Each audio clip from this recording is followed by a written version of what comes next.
Hello students, अब हम living world chapter का नेक्स्ट टॉपिक स्टार्ट करेंगे जो कि है diversity in the living world. ठीक है, डाइवर्सिटी से आप क्या समझते हैं?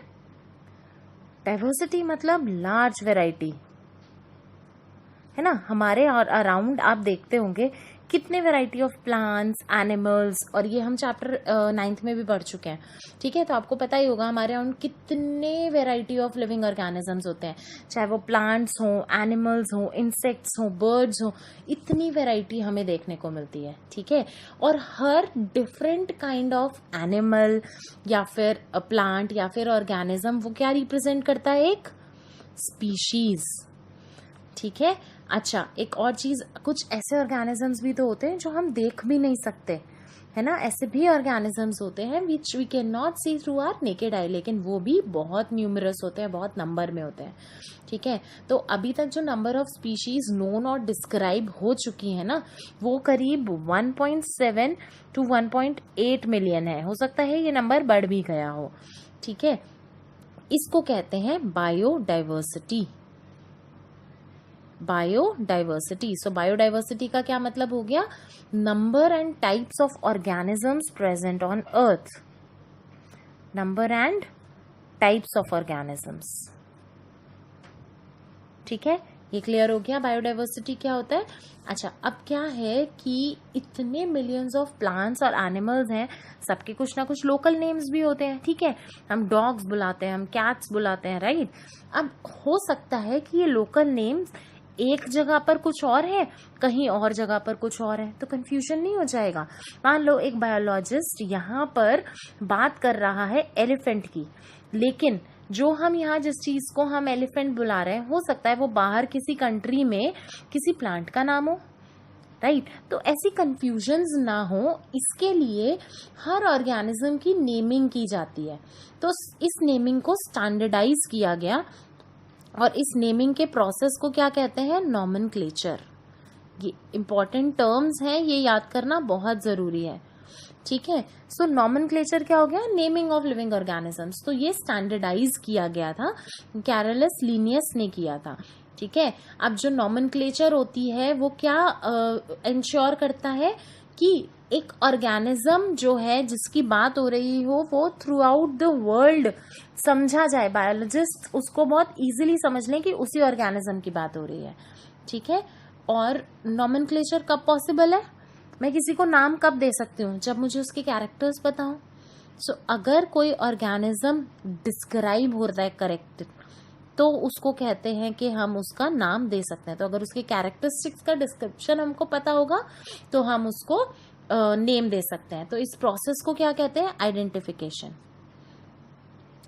ठीक है, उस ऑर्गेनिज्म के बारे में जानना, उसका डिस्क्रिप्शन, उस प्रोसेस को कहेंगे हम आइडेंटिफिकेशन। ठीक है, तो अब कुछ प्रोसीजर्स एस्टैब्लिश किए गए कि हर ऑर्गेनिज्म को एक साइंटिफिक नेम दिया होगा।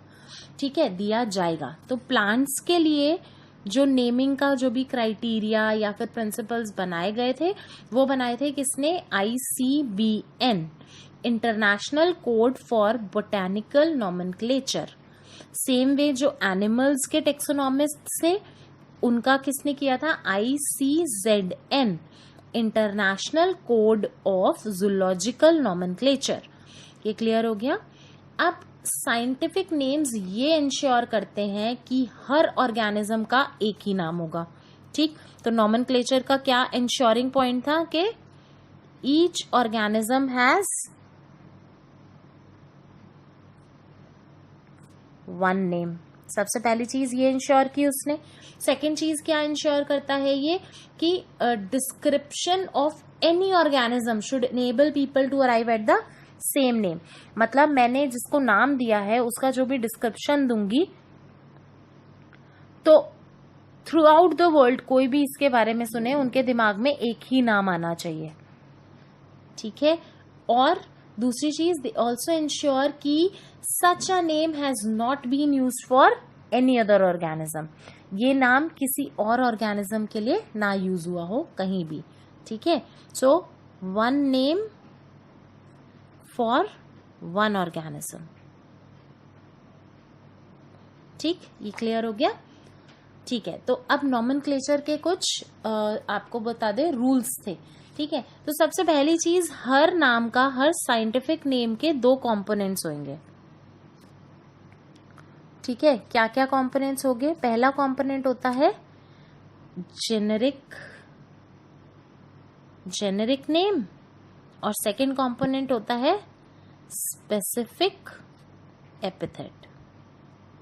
ठीक है, हर नाम के ये 2 होते हैं, इसीलिए क्योंकि 2 कंपोनेंट्स हैं इसीलिए इस प्रोसीजर को क्या कहा जाता है? Binomial nomenclature. ठीक है, अच्छा, दिया किसने था? साइंटिस्ट का नाम हमेशा कौन सा जुड़ा होगा? Carolus Linnaeus. स्पेलिंग्स आप देख लीजिएगा, AEUS होगा, AEUS। ठीक है, ये क्लियर हो गया। अच्छा, अब जितने भी ऑर्गेनिजम्स की नेमिंग की गई है उसके कुछ रूल्स हैं, तो वो रूल्स क्या क्या है? सबसे पहला रूल के बायोलॉजिकल नेम्स को जनरली लैटिन नेम्स से मिलकर बनते हैं, तो इनको किस में लिखा जाता है? इटैलिक्स में। ठीक है, तो लैटिन वर्ड्स हम यूजुअली इटैलिक्स में लिखते हैं। ठीक, अब जो पहला वर्ड है वो जीनस नेम है। फर्स्ट वर्ड होता है genus name and it should start with a capital letter. और जो सेकंड वर्ड होता है वो होता है specific epithet and it should start with a small letter. ये एस स्मॉल है तो ये स्टार्ट होगा एक स्मॉल लेटर से। ठीक है, अगर हम टाइप नहीं कर रहे, हाथ से लिख रहे हैं, तो हम दोनों वर्ड्स को सेपरेटली अंडरलाइन करेंगे। ठीक है, मैं अभी एक एग्जाम्पल लिख के दिखाऊंगी। तो जैसे मैं बताती हूँ आपको, ह्यूमन बींग्स को क्या कहते हैं? ह्यूमन बींग्स का जो साइंटिफिक नेम है वो है होमो सेपियंस। तो ये 2 वर्ड से मिलकर बना। Homo is the generic name and sapiens is the specific epithet. Generic name first word है, मैंने कैपिटल से स्टार्ट किया। सेपियंस सेकंड स्पेसिफिक एपिथेट है, सेकंड वर्ड है, स्मॉल से स्टार्ट किया। क्योंकि मैंने हाथ से लिखा है तो मैं इसको दोनों को सेपरेटली अंडरलाइन करूंगी, लेकिन मैं अगर इसको टाइप करूंगी तो मैं दोनों को इटैलिक्स में लिखूंगी। ये चीज क्लियर हो गई है। अब कभी कभार मतलब क्या, मोस्टली ऑथर का नाम भी दे दिया जाता है स्पेसिफिक एपिथेट के बाद। फॉर एग्जाम्पल अगर लिनेस ने दिया है तो लिन ऐसे लिख देंगे। ठीक है, सेम वे मैंगो का होता है मेंजीफेरा इंडिका। ठीक है, ऐसे ही लायन का होता है पैंथेरा लियो। टाइगर का होता है पैंथेरा टिग्रिस। ठीक है, तो इसी तरह से ये नाम आ जाते हैं। ठीक है, अब क्या किया था, अब हर ऑर्गेनिज्म को इंडिविजुअली पढ़ना बहुत मुश्किल है, मैं एक एक को नहीं पढ़ सकती, राइट? तो इसके लिए क्या जरूरी है कि हम कुछ ऐसा तरीका निकाल लें जिससे कि ये पॉसिबल हो पाए। तो उसके लिए हम क्या करते हैं? क्लासिफिकेशन।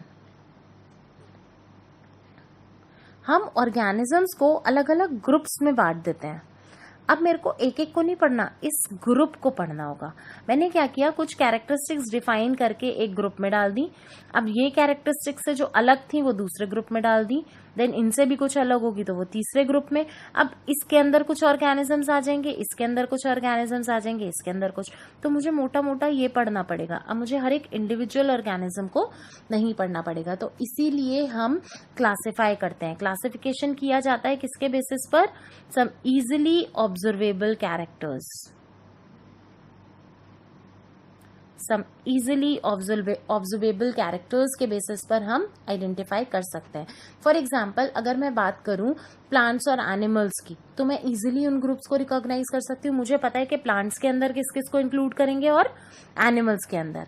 मैं बात कर रही हूँ डॉग्स की, तो दिमाग में आपके डॉग्स आ रही होंगी, कैट्स नहीं। ठीक है, मैंने कैट्स ग्रुप की बात की, इंसेक्ट्स की बात की, तो आपको बहुत इजिली समझ आएगा। मैंने वीट बोला तो क्या आपके दिमाग में राइस आया? नहीं आएगा। क्यों? क्योंकि मैंने वीट बोला है। ठीक है, तो बेसिकली ये जितने भी ग्रुप्स हो गए ना, जैसे डॉग्स हो गया, कैट्स हो गया, और एनिमल्स हो गया, राइट, वीट हो गया, ये सब ग्रुप्स क्या है, इनको कहते हैं टेक्सा।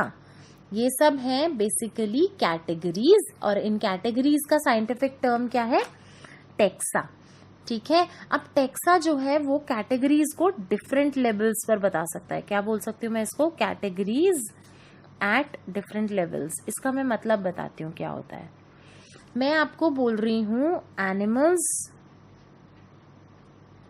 मैमल्स और डॉग्स, ये तीनों कुछ ग्रुप्स हैं और ये तीनों ही टेक्सा हैं। ठीक है, लेकिन डॉग्स भी तो मैमल्स होते हैं और सारे मैमल्स एनिमल्स भी तो होते हैं, तो ये तीनों है तो टेक्सा लेकिन अलग अलग लेवल पे। तो इस चीज का ध्यान रखना बहुत जरूरी होता है। ठीक है, सो जो प्रोसेस होता है इस तरह के क्लासिफिकेशन का, उसको क्या कहते हैं, प्रोसेस ऑफ क्लासिफिकेशन या क्लासिफाइंग ऑर्गेनिजम्स इनटू ग्रुप्स, इसको कहते हैं टेक्सोनोमी, जहां पर हम डिफरेंट डिफरेंट कैटेगरीज में उनको डिफाइन कर देते हैं। ठीक है, अब कुछ जो कैरेक्टर्स जिनका हम मोस्टली मतलब ध्यान में रखते हुए क्लासिफिकेशन करते हैं वो क्या है, external structure, then internal structure, then cell structure, then development process,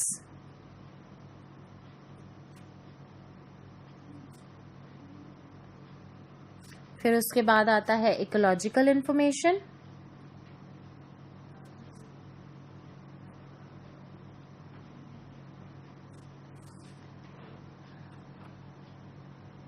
सो ये बेसिकली क्या है, ये एसेंशियल होते हैं और ये बेसिस बताते हैं मॉडर्न टेक्सोनॉमिक स्टडीज का। तो कुछ चीजें जो बेसिक होती हैं टेक्सोनॉमी के लिए वो क्या क्या हो गई, characterisation, then identification, then classification. सबसे पहले मैंने कैरेक्टर्स लिखे, उनको आइडेंटिफाई किया, क्लासिफाई किया, देन उनको नेमिंग दे दी, राइट। सो ये सब क्या है, प्रोसेसेस हैं जो बहुत बेसिक होते हैं किसके लिए, टेक्सोनोमी के लिए। क्लियर हो गया। अच्छा, अब क्या है, ह्यूमन बीइंग्स जो है हम लोग बहुत टाइम से इंटरेस्टेड हैं ये जानने के लिए कि कितने काइंड्स ऑफ ऑर्गेनिजम्स हैं, उनकी क्या डाइवर्सिटी है, इसके अलावा उनका क्या रिलेशनशिप है। ठीक है, सो इस ब्रांच को क्या कहा जाता है, सिस्टमैटिक्स। ठीक है, लिनियस ने तो एक बुक भी दी थी जिसका टाइटल था सिस्टमा नेचुरे। सिस्टमैटिक्स का बेसिकली मतलब क्या होता है, सिस्टमिक अरेंजमेंट ऑफ ऑर्गेनिजम्स। ये एक लैटिन वर्ड से लिया हुआ है सिस्टमा, जिसका मतलब होता है सिस्टमिक अरेंजमेंट ऑफ ऑर्गेनिजम्स। सो ये बेसिकली एवोल्यूशनरी रिलेशनशिप्स को भी ध्यान में रखता है।